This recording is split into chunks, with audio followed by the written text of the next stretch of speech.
একটা জায়গায় আপনাদের সবাইকে ঐক্যমত হতে হবে যে অর্থনৈতিক উন্নয়নের ক্ষেত্রে, শিক্ষা, স্বাস্থ্য সুবিধার ক্ষেত্রে কিন্তু আপনারা প্রত্যেকটা জনগোষ্ঠী বঞ্চিত। যারা পাহাড়ে বসবাস করেন, সে বাঙালি হোক, চাকমা হোক, মারমা বা পাহাড়ি যে কোনো জনগোষ্ঠী হোক না কেন, ফলে পাহাড়ের যদি উন্নয়ন ঘটাতে হয় তাহলে আসলে আপনাদের ঐক্যের কোনো বিকল্প নেই, সম্প্রীতির কোনো বিকল্প নেই। কারণ পাহাড়ে যদি শিক্ষা বিস্তার ঘটে, স্কুল, কলেজ, বিশ্ববিদ্যালয় ভালোভাবে প্রতিষ্ঠিত এবং পরিচালনা হয়, স্বাস্থ্য ব্যবস্থার বিস্তৃতি ঘটে, এর সুবিধা, সুযোগ সুবিধা সকল জনগোষ্ঠীই পাবে আসলে। ফলে আপনারা আপনাদের নিজেদের সুবিধার জন্য, নিজেদের স্বার্থের জন্য সকল জনগোষ্ঠীর আসলে ঐক্যবদ্ধ হতে হবে এবং সম্প্রীতির সাথে এই পাহাড়কে এগিয়ে নিয়ে যেতে হবে। বাংলাদেশের সার্বভৌমত্ব, আঞ্চলিক এক্সট্রিম মশার কয়েল প্ল্যান্ট ফাইবার দিয়ে তৈরি, ডেঙ্গু, চিকুনগুনিয়া বাহি সহ যে কোনো মশার বিরুদ্ধে দেয় এক্সট্রিম সুরক্ষা। অখণ্ডতা, জাতীয় নিরাপত্তা সবকিছুকে মাথায় রেখে আমাদের সকল জনগোষ্ঠীর এই ঐক্য, সৌহার্দ্য এবং সম্প্রীতি প্রয়োজন। আমরা সেই সম্প্রীতি এবং ঐক্যের বার্তা নিয়ে জাতীয় নাগরিক পার্টি আপনাদের কাছে এসেছি।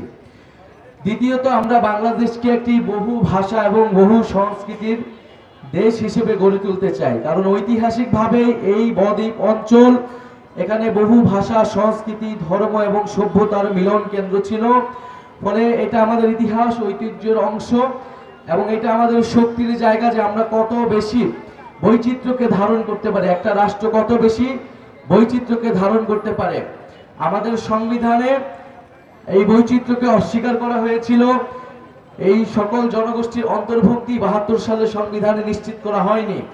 এখানে জাতির সাথে জাতির বিদ্বেষ, ধর্মের সাথে ধর্মের পার্থক্য, সেকুলারিজমের সাথে ইসলামের বিভেদ, এরকম নানা রকম বিভেদ এই সংবিধানে জিয়ে রাখা হয়েছে। ফলে তার একটা নতুন রাষ্ট্র গঠনের যে সুযোগ, সম্ভাবনা আমরা ৭১-এর মুক্তিযুদ্ধের মাধ্যমে পেয়েছিলাম, সেটি আমরা হারিয়েছি।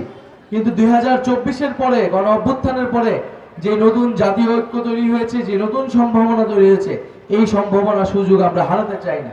ফলে বিচার সংস্কার এবং নতুন সংবিধানের দাবিতে আমাদের এই জুলাই পদযাত্রা শুরু হয়েছে।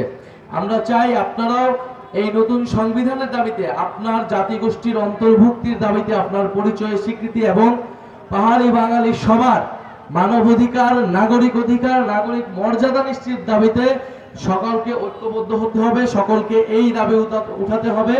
পাহাড় হোক, সমতল হোক, আমাদের একটি নতুন সংবিধান লাগবে, একটি নতুন বাংলাদেশ লাগবে, একটি নতুন খাগড়াছড়ি লাগবে।